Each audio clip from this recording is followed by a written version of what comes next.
So as we draw to a close, as was mentioned earlier, coming up in a short while is the Habitat 3 process, which is really focusing around particularly the issues of the city. And I'm delighted that we're joined by Dr. Clos, who's the Executive Director of UN Human Settlements Programme in UN Habitat. Doctor, we've had a full day throwing around ideas, innovations, putting people at the heart of the issues. It would be great to hear a little bit from you about your sense of how all this fits into the journey forwards. You might, you're mic'd up. That's yes, perfect. Yes, I think that I don't need. Thank you very much. It's a pleasure. Habitat is the conference of the United Nations that it takes place every 20 years. It means that the first one was in Vancouver in '76. The second one was in Istanbul in '96, and the third one is in Quito this year, in 2016. The fact that it takes 20 years to call the conference back is just to give a long-term perspective to urbanization. It's an occasion for the global community to talk about how urbanization is going on in the world and what do you expect in the future. I will tell you that the main message of Habitat 1 in '76, which came some years after the Green Revolution in India, it was the aspiration of Habitat 1 was to keep the people in the rural areas. This was the main message that the nations meeting together and the experts around the world meeting together, they provided to the world. The second Habitat in '96 was shocked by the fact that the population, urban population, has grown 2 billion people, putting in a question the objective of the first Habitat. The fact that urbanization was happening at a very rapid way and massively in planet Earth, it was a shock. It was not expected. In fact, if you look at the outcome of Habitat 2, it was, well, we were pretending that people will remain in the rural areas. The people now is in the cities, and what? And the answer of Habitat 2 was participation and human rights. There was really not a good answer. It was a little bit of a well-intended set of principles, improving the quality of democracy. As we don't know what to do with cities, let's ask the people what to do with cities, etc. Then in Habitat 3 now, we are studying the evolution of urbanization from '96 to today. And when we study the evolution of urbanization in the last 20 years, what happens? What happens in urbanization in the last 20 years? Huge increase. What else? Climate change. What else? For example, the financial crisis of 2008. Well, the world population living in slums have moved from 700 million to 1 billion people. The slum population of the world is increasing. Urbanization is increasing very fast. Around the year 2000, the 50% threshold was passed, and now we are already around 55% of the people urbanized.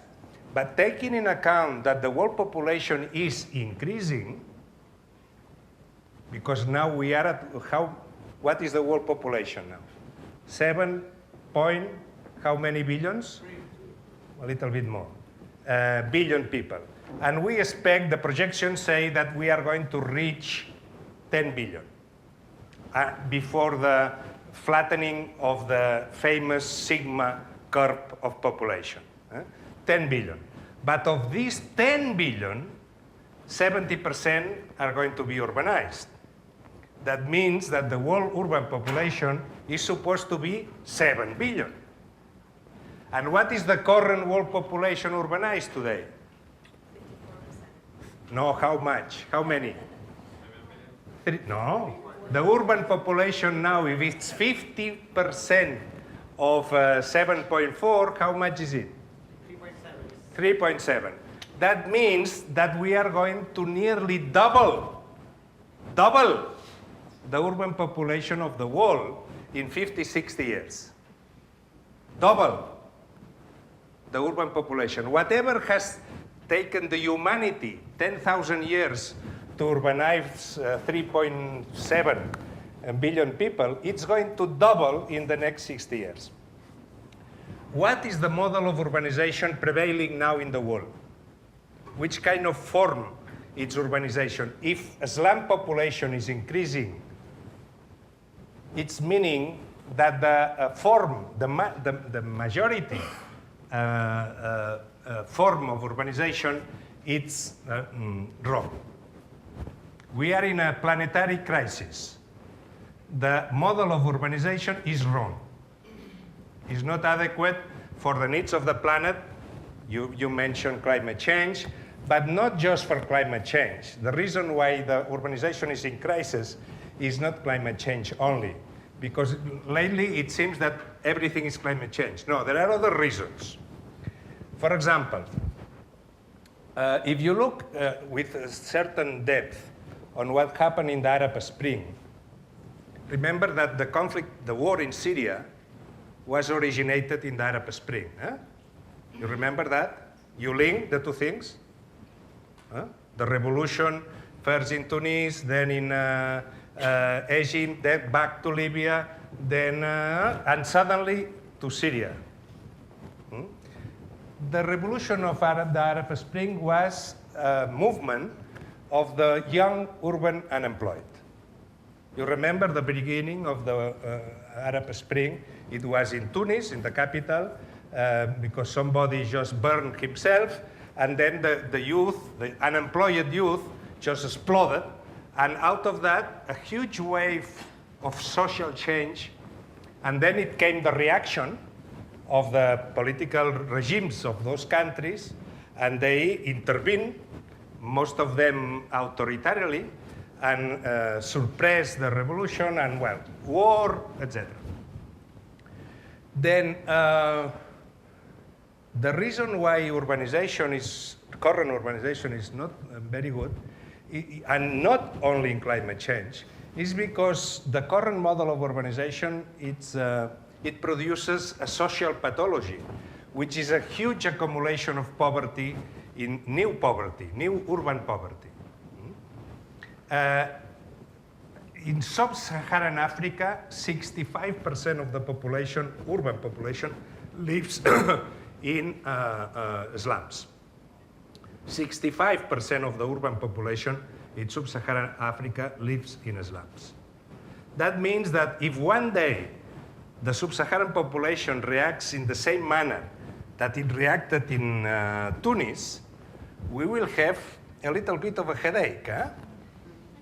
A little bit, including pressures of migration, which is not a very easy question, because it seems that you have a Chad that wants to build a wall between Mexico and by the way, he comes from the real estate business. Then things are related. Careful with not taking care of the problems, because they will explode in our face.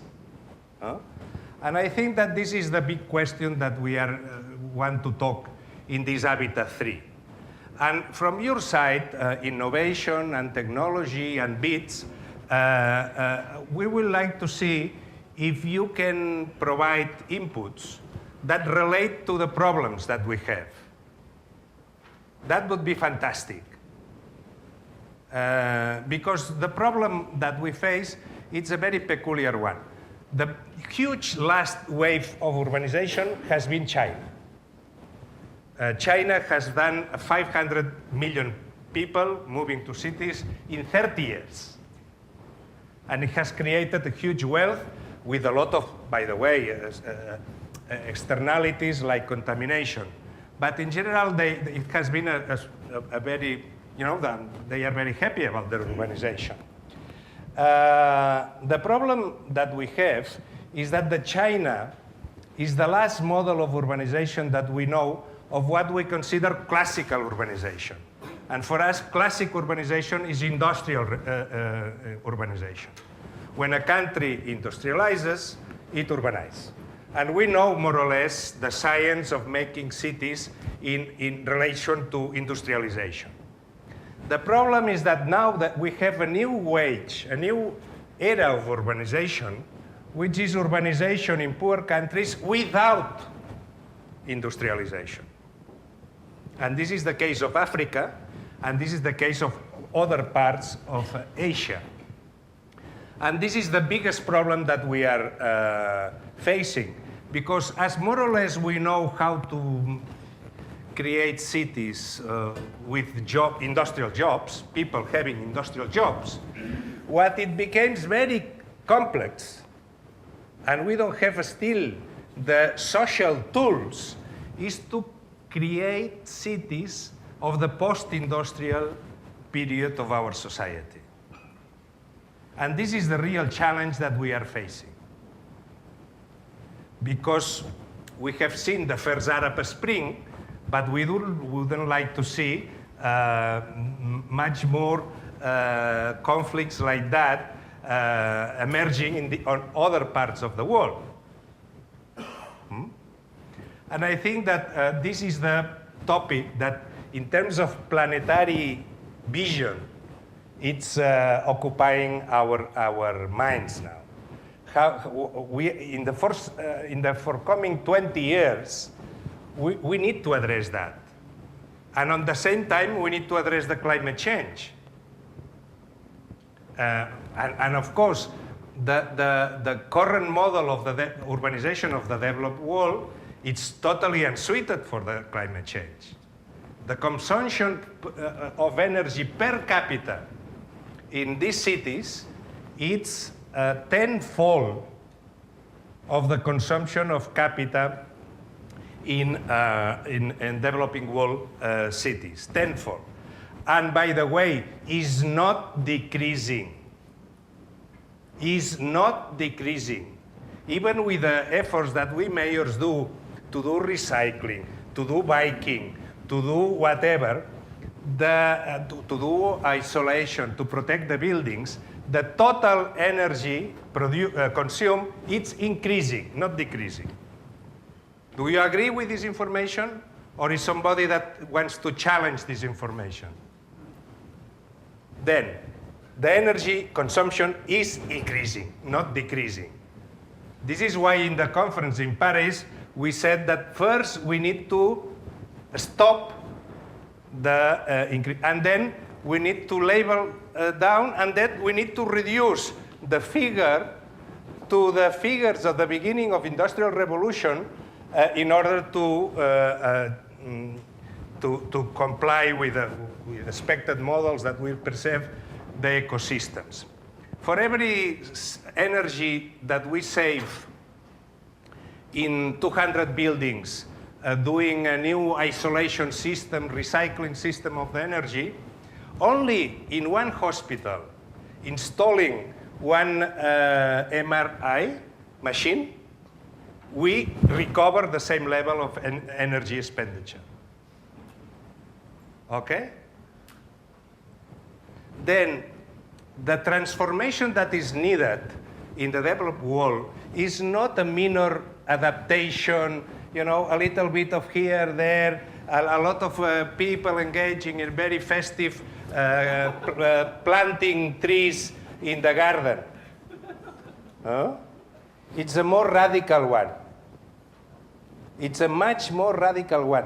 By the way, do you know how much energy has been generated by those things? Because it looks that it's irrelevant. It looks irrelevant. When you add all the mobile telephones and all the tablets and everything, now we have discovered that again, you need to do the energy savings of yeah, I don't know how many buildings to compensate the increase of energy that it comes from those seemingly very efficient things. Huh? Then careful, because we can be in a dream of goodwill, good ideas, oh haha, how good we are, smart cities. Of course, nobody is going to advocate for stupid cities. You know, whatever I see this kind of paradigms that you cannot ever defend the contrary, I think that this doesn't add information to the system. This is just rhetoric.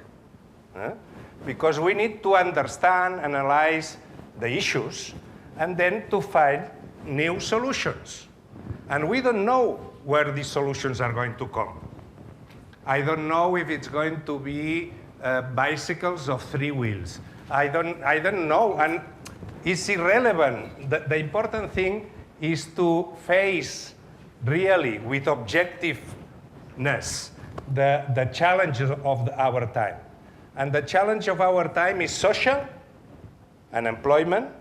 With the change of model of production, we are seeing many people in the world which is unemployed, and the population which is going to enter the age of employment is not decreasing, it's increasing in the world. It's decreasing in the West, but in the rest of the world is increasing. You know what is the mean age, the median age of Nairobi? What would you guess? Tell me. 20, 40, 30? 18. The mean age of Nairobi is 18 years. 18. When you walk with in one of the slums and you look at the face of the chaps that they have 17, 16, 17 years in the slum, you see a different side. It's not happiness what you see in the face of these people. They are annoyed because they see the TV, they see everything, and they have aspirations. And they want to do something about that. And we, whites, we walk down there, you know, we are look like, who are those chaps? What are tourism here in the slum? In fact, there's an expression, slum tourism, where you know, people go there just to have the experience of a slum. And they find that a little bit obscene. Then the question is not minor, it's important. And it's going to require a lot of effort. And of course, technology will play a very important effort because there's clear that the revolution of mobiles in Africa is doing a profound change. But apart from the technological innovations, we need political innovations and institutional innovations and governance innovations. And we need to find out new forms of work, livelihoods, for an immense generation of young people. And those are the challenges that we would like to talk in Quito. And we invite you that you come from one of the best platform of thinking in the world to come there and contribute to this important and relevant debate. Thank you very much. Thank you very much.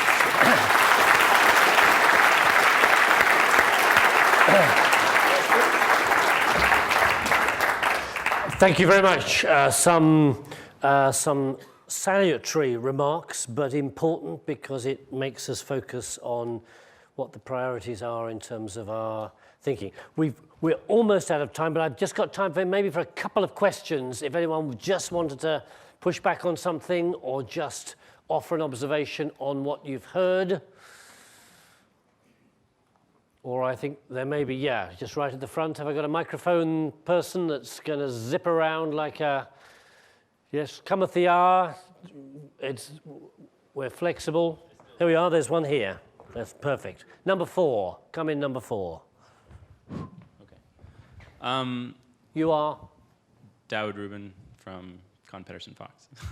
I was an undergrad here, but my question to you is, we don't really have a single solution, and a lot of the questions today and the issues that were raised were about multiple solutions. We don't know where the solutions are going to come from. We know the technology is going to play a big part. My question to you is, who makes decisions on these things? And maybe if you could answer more closely to that. Thanks. Well, in modern politics, I would say the national state is the institution that probably it's more responsible of what is going on in a given place. Because if it's not the national state, what is the alternative? In terms of who is taking the big decisions. In modern democracy, we transfer the sovereignty of every one of us in a political system, which is an institution which governs, and it's probably the modern state is the institution that governs most of the big issues, especially the issues related to peace and war, to development, to security, to education policy, health policy, housing policy. Then, under the coverage of the national state, you have the private sector, etc.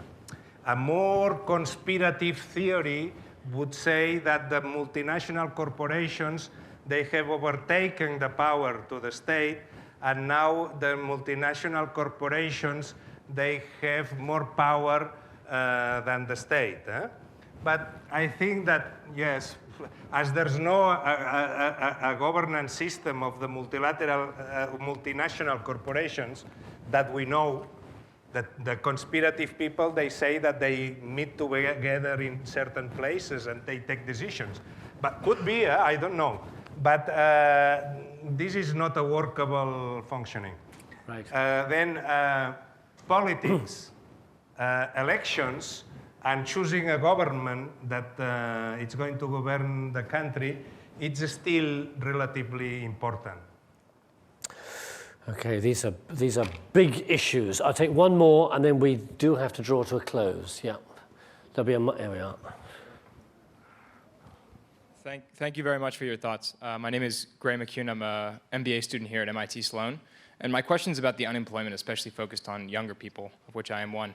I'm interested to hear if you think that the private sector alone will be sufficient, given the change of given the rate of technological innovation, to supply those jobs. And if not, what are the other institutions that need to step in? Yeah. Okay, the question of evolution of technology and employment has a long history. Every technology has created the disruptive technology that challenges the previous kind of job, and after a little bit of a time generates new jobs. With every technology innovation, we have seen this kind of battle. And certain technology generates more challenge to the job market than others. The question now, we don't know the answer, but we look at what are the tendencies, because the change is already happening. The question is that if we have the color vision or the night vision in order to detect what is going on. And already there are new kind of jobs that are emerging there, and which in 5 years, somebody very clever will describe as the new paradigm. But I don't know. It seems that personal service, for example, is booming. My question is if personal service is a kind of job that you would like for your kids.